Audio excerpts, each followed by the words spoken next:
Oh, yep, I see it. Mm. Okay, why don't you tell me a little bit about your band for anyone listening that might not know about what you do and what kind of music you make? All right, so you probably will know me as Goblin of Goblin Hovel, and Goblin Hovel is a band that takes acoustic world folk music, combines it with metal influences, and creates an absolute cultural trash fire that only its father could love. Well, that's a very interesting introduction. Well, yeah. I mean, if you want me to actually like, in all seriousness, it's metal riffs on acoustic guitars and cellos, bass doing its thing. Our percussionist plays a reduced kit, and a lot of folk instruments from around the world make an appearance as well. That's the serious one. So, who would you say for you personally are your top influences music-wise? Music wise, my top influences have to be Fintroll for one. As in, I'm pretty sure they'd kill me if they ever found the band because the early work sounds so similar to Fintroll. Um, Definitely Sting and the Tea Party. They kind of soften the blow and make a little bit more of the progressiveness happen, so to speak. Opeth as well, and then Behemoth. Those are my kind of musical influences. uh, Lyrical influences are stuff like My Dying Bride, Thonic, um, also the Tea Party. Um, Basically, anybody who's a hopeless romantic and talks about history and mythology is going to be an influence for me. Well, that's pretty cool. I mean, I've heard of a couple of those bands. I haven't heard of all of them, but definitely Fintroll. Yeah, I mean, and I'm pretty sure like you've been in the folk metal grove a while. I'm sure you've seen people bring up Thonic every now and again too. They're the Yeah. Taiwanese band. Yeah, like that's and the other ones are more on the rock side of things. Like I tend to shove those under the rug when I'm talking metal shops. So no, I'm not surprised. So, have you taken any music lessons, any singing lessons, any instrumental lessons? Are you pretty much self-taught? On most of my instruments, I'm self-taught, but been I took classical cello lessons since I was 8, 9, somewhere in that. So it'd be about 22 years that I've been playing cello, um, and with a tutor and all. Guitar, I took one formal lesson before I decided that down tuning was easier and I'd rather be done with it. Bass, I took lessons for about 2 years. Drums, I took lessons for half a year. Let's see, mandolin, I learned for 4 years, but not by reading music. Like, I can't read music, so everything I did beyond cello, I learned by ear. And no singing lessons for me, only throat singing lessons for me, and I'm still doing those. Well, that's pretty cool. It sounds like you know how to play a lot more instruments than somebody normally would. I think my count was, I think at one point my count was 12. I don't play that many instruments anymore, but at one point I had 12 instruments under my belt. So they weren't like, I wasn't a virtuoso. I wasn't great at them, but I could get a tune out of them if I had to. So, if you could collaborate with anyone, who would you collaborate with and why?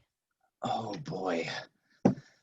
Oh boy, who would I collaborate with? I think I'd collaborate with Katla, the original lyricist of Fintroll, above all others, just because his vision of what mythology and what folklore is, it's very archaeological. It's very knowledgeable about the roots and the meanings and the significance to every human. Like he could take Finnish mythology and apply it to somebody in Japan and have it still work out. So I think that kind of understanding would work very well with what I do. Musically, I would like to either collaborate with someone like the Tea Party, who uses a lot of weird instruments like I do. They're the Canadian rock band. Or, I mean, everyone's going to hate me for this, but my new favorite band, Bandmade, I'd collaborate with them in a heartbeat. So, how did you come up with the name in the first place? The name of your band? Okay, are you got to be prepared for like a threefold answer here, because there was a simple one, there was a mystical one, and there was kind of a combination of the two. The simple one was that I was in a band in college called Gnome Hut, where my pseudonym was Goblin. And when I left that band originally, I wanted to just keep the name, the initials of the band name is a GH. So Goblin was a no-brainer, but I couldn't figure out what the H was supposed to be because House sounded stupid. Hut was already taken, and you don't want to name a band Goblin Hole. So that's that was the stupid explanation. Like that was the basic one. And the way I came up with Hovel is somebody made a joke about me smoking and drinking during my last years of college, saying I was making a hovel of the house of God. Of course, like making a wreck of my body. That's when it came to me. That's I am the Goblin Hovel. So that's the mystical version, if you want to call it that. Well, I'm glad you didn't name the band Goblin Hole, because I Yeah, it would have would be a came little across that awkward, and don't you think? yeah, I would have came across that and be like, wait a minute, who are these guys? Why this name? See, that's just making me wish I did name it Goblin Hole, so most people would just become curious and check us out because of that. Uh, do you mind if I refresh my sake real quick? Yeah, it's okay. Go ahead. 1 second. So, um, being that you're in the United States, if you could tour anywhere, would you stay here or would you go to another country? And why another country if that's your choice? I never was a fan of touring to begin with. I've always been more of a writer and a studio guy. Releasing albums to an online audience was much easier.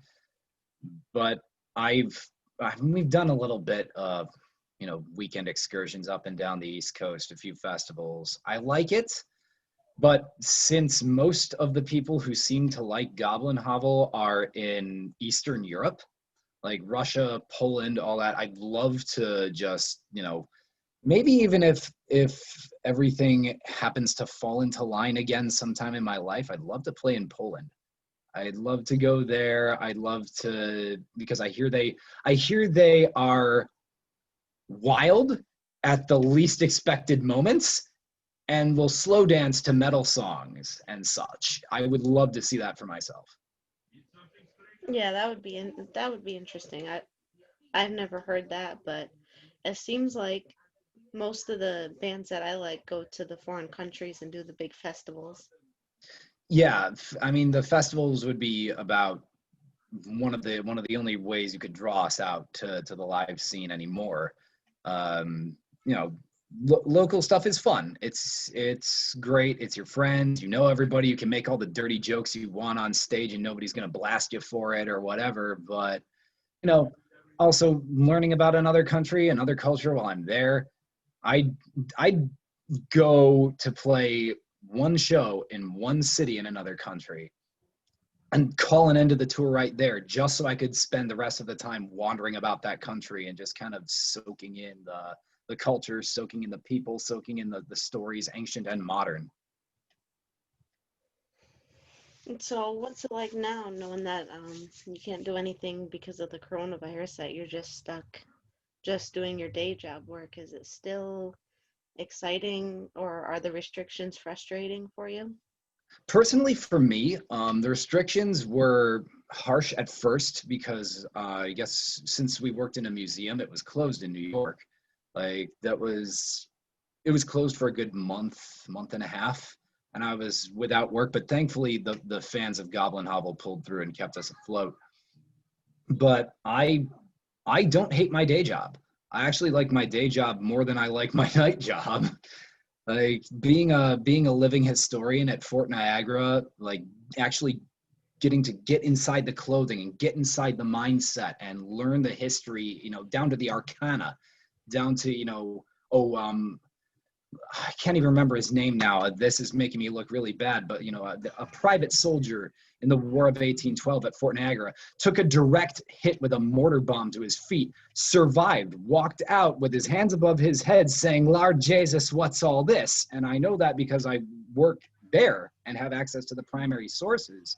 So that, like, I don't get that with the bands. I get, you know, people going wild, having fun, having some drinks, and that's cool, but I like the learning process more. So I love this. It's a lot of inspiration. It's a lot of time to think. It's a lot of time to write. It's a lot of time to gather the stuff I need to write more music. So how did you get that job in the first place, if you don't mind me asking? I don't mind at all. It wasn't really like a trade secret or anything. I knew a guy who knew a guy, essentially. He was friends with my family forever. He knew that I kind of had an appreciation for local history. And he said, hey, you know, we've got this opening. How would you like to come and fire guns and cannons for a living? I mean, you're a boy who's 18 years old. What is your response going to be, especially in the United States? So, of course, I said yes. I got in, and then it just kind of snowballed from there. So have you ever experienced anything weird at your job? Any people being, disruptive and trying to destroy stuff, or has it been pretty okay? Uh, I mean, you're always going to have, it's tourism. You're always going to have somebody who's doing stupid stuff, you know, jumping off things they're not supposed to be jumping off of, you know, getting belligerent with other guests, that sort of thing. But nobody's defaced the place. Nobody's, you know, nobody's starting riots at Fort Niagara. Nobody's graffitiing their names or whatever, or, you know, saying rest in peace, new dead rapper of the month on the wall or whatever. That's, you know, that's not something that happens at this particular historic site. So I'd say we were fairly untouched. That's good though. At least your job is safe and you like it and everything, and it's not boring. Oh, anything but boring. Anything but boring. So, how did you meet everyone that you've been working with in the band? How did you become friends? Was it you knew them for a long time, or? Um, a lot of us knew each other from a little bit before the founding of Goblin Hovel as we know it. Originally, the band started in Meadville, Pennsylvania, and I met our guitarist first. Actually, no, that's false. I met my wife first, who was the first member of the band, and I met her in a coffee house by just falling over a couch into her lap while playing a mandolin. So that's how that went. I met our guitarist next, kind of just because he was wearing an Opeth shirt and I was wearing an Opeth shirt, and we bonded over it. Our vocalist and I bonded over Revocation, the thrash band at college. They moved on after college. The next set of members I just met by hanging around my prog band at the time. So a couple of that band's members got pulled in. This new band, I met our drummer, Britt, Moth Mother, when she was at my thrash band's show, moshing with a broken leg. She was out there on a crutch, hobbling about in the pit, and she was kicking ass. So I was like, I'm going to have a drink with that lady after this show. So I did. We got to talking. She apparently knew one of my songs from beforehand and liked it, so she agreed to eventually join. Let's see, who else is in there now? Rob and Dan, Robbeard and Dan Barbarian. Rob I met while both of us were fairly inebriated at a folk metal festival, and we were in the middle of a game of kickball, and he was wearing a kilt. So he went to kick the ball, slipped on himself, landed upside down, kilt went up past his head, and all I saw was the unmentionables. And I Wow. figured I can't not know the guy. So I went up, introduced myself. He remembered me the next morning, thankfully. We talked about, you know, how we both like Primordial, we both like Fintrol, we both like Thonic, we like the message. Let's, you know, let's jam a little bit. And then he brought the others into the band. Rob did. So PETA and Dr. Ethereal and all them, they were Rob's friends that he just said, hey, come join this new acoustic metal band I'm in. And then Dan, I met because he was the vocalist of a local band that I really liked called Hounds of Annan, and now another band that I like called The Atrocity Tourist. I admired his operatic style, and since he lives in Syracuse about I think it's like what, 4 or 5 hours away from me right now. I didn't expect him to join, but he surprised me. He did, and just it was one of those one-off things that I didn't expect to work, but the chemistry was so amazing that it stuck and it kept the band going. Well, you're lucky that you met such an interesting group of friends to start the band, because a lot of bands get together and they don't get along with each other, and then stuff happens. Uh, a lot of bands do run into that, and I'm not saying that we've been buddy the whole way through. I think our relationship is more like the typical extended American family. Like, we all have our own viewpoints, we all have our own ways of life and our own opinions, and sometimes we butt heads, but it's all because we care about each other, we care about our well-being, we care about I wouldn't even say it's just about the music or whatever. It's about each other. So we care about each other, and we try as much as we can to let that show.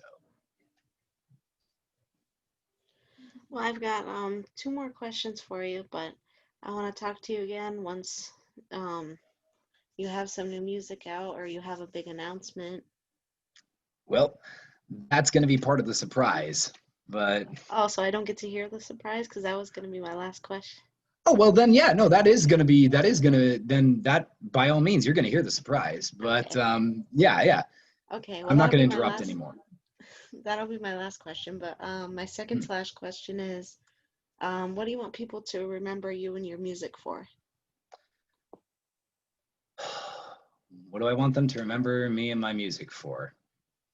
I think I would like to be remembered as a project for being honest with our audience, for not trying to be something that we're not. We're not trying to be Vikings. We're not trying to be, ancient warriors. We're not trying to.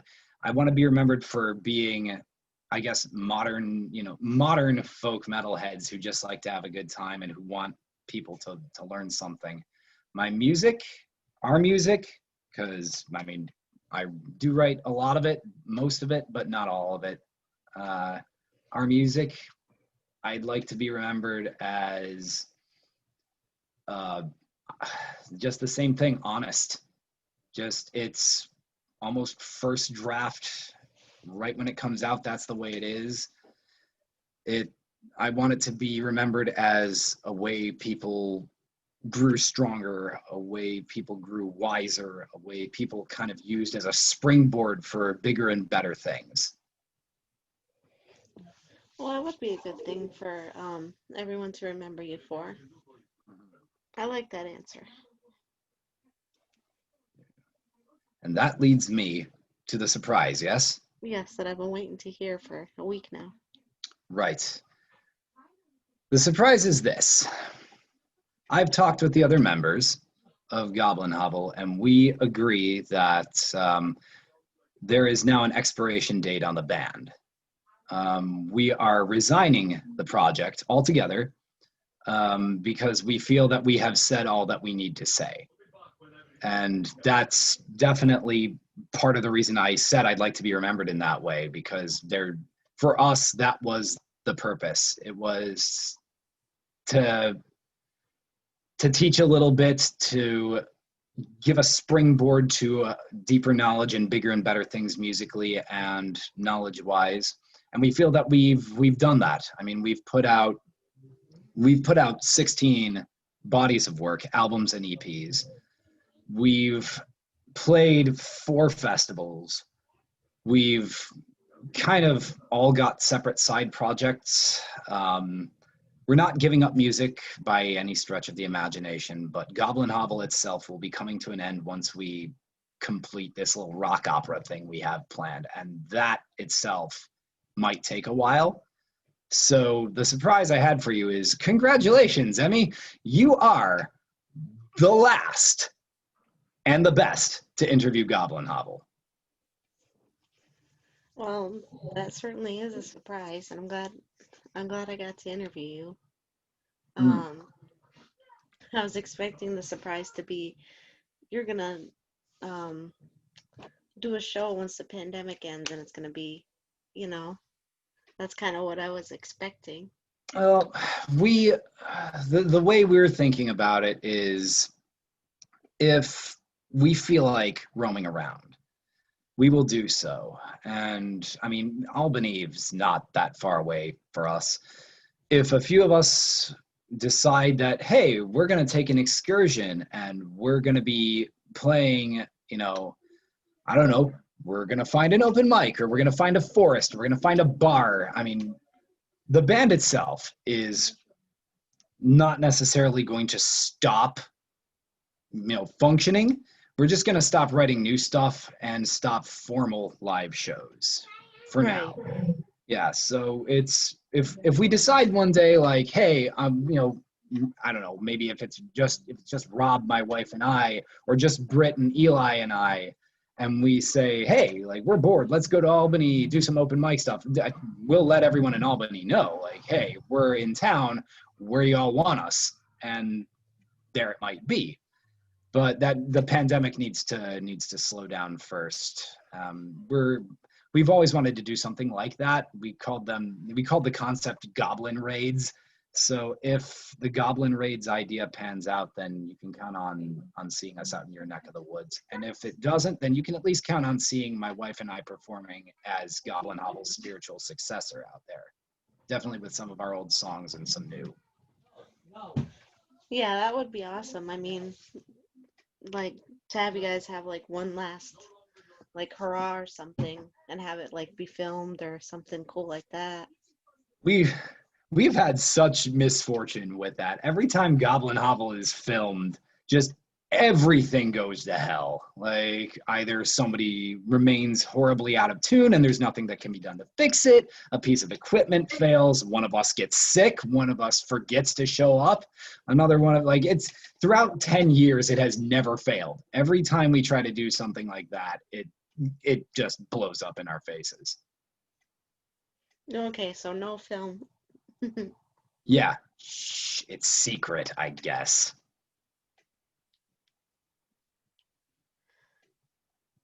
Well, I'm glad you let me know the surprise.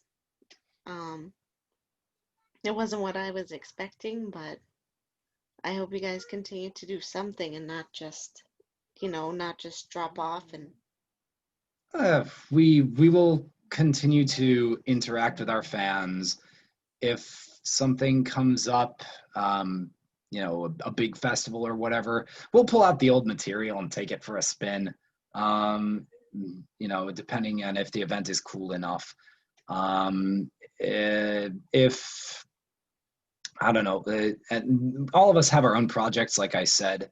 So Rob and I are forming a secret new project. Who knows what it's going to be called because, it's still up in the air. Um, well, I'm looking Britt forward to has, that then. huh? I'm looking forward to that then. Yeah, yeah. And I'm going to let you know as soon as that happens because it's not going to be anything like Goblin Hovel. It's going to be something a lot more actually metal, something a lot darker. But we're gonna see what we can come up with. He and I are still working on that. Well, definitely keep me in the loop, and I'm glad I got the chance to talk to you, and hopefully I'm everything goes well with the rest of this year with the pandemic. Hopefully things are straightened out by next year. Oh yes. Let us pray that it's not another 100-year-long affair like the Black Plague was. But I don't think it's gonna get that bad. He said, jinxing it. Yeah, because this year sucked pretty much because there was no concerts you could go to, no nothing, no. Yeah. I mean, I did kind of miss that, but I've always been. Is the phrase agoraphobic for crowds? I don't think that's the right word. That's sorry, my wife's over here. Yo, okay, yeah. Well, I guess in a way, yeah, agoraphobic. I've always been a little bit agoraphobic, so I've not really been suffering too much here. I feel bad for everyone who has, and I'm not going to downplay that or everything like that. But I this is the one time I've been thankful to, I guess you'd call it, have a psychological defect. I don't like being around people, but I love going to concerts. I was gonna go Yeah, to Sammy Hagar this year, and that's what I was most disappointed about because he was coming here. yeah. I mean, I'm just disappointed because apparently before all this, um, as my previously mentioned new favorite rock band, Bandmate, was supposed to be playing in the U.S. Right around now, and I am absolutely furious that that's not going to happen. But I've got to be safe because if they get hurt over here, then their music stops, and that's a loss for the world, in my Right. opinion. So same with Sammy Hagar. I'm wagering that's what many people are feeling. So did you get to see anybody last year, or was last year pretty much a calm year for you? I'm trying to remember 2019. Is it honestly like I'm one of those people where after a while it all kind of blends into last year, so I'm not sure what was last year and what wasn't. Uh, huh. Yeah, I can't remember at the moment. Oh, well, I saw Kiss and Alice Cooper, so last year was great for me. Oh, I'm not Alice trying to brag, Cooper. but last year was the best year. Damn, Alice Cooper. Yeah, you know what? You know what the bad thing was? This is the one part where I do hate my job because I was working just like not even 5 miles down the road from where Alice Cooper was playing in Art Park in Lewiston, New York. You should have called in And sick. uh, I look, I wish, but at the same time, I'm one of the only guys who knows cannon safety, and that's one of the essential things that we need to do there. So if I'm not there to make sure the other boys aren't hurting themselves, something's going to go wrong. I just know it. Well, hopefully next year we can both go see a show or do something. Yeah, I made it my life's goal next year because I'm guessing that my new favorite band is going to start with their home country first. So that gives me just the excuse I need to buy a ticket to Japan and fly over there and see a show in Japan. Uh, like that. Cross my fingers that's gonna happen, but oh boy, I don't know. Well, be safe if you do go over there. And you too, just for being in concert spaces and being in the climate it's in. Well, I enjoyed our talk and I hope you have a good rest of your night and keep me updated. Indeed, I certainly shall try to. And yeah, say just make sure that the kids are all right for me, all right? Because I mean, I know they're up late and everything, but man, I know what it's like to be up late and the effect it has on me in the morning. So just say hi to them for me. Wish the family well, and have a good rest of your night too. I will, and thank you. I'll Oh, talk to you soon. talk to you soon, Emmy. Bye. Bye.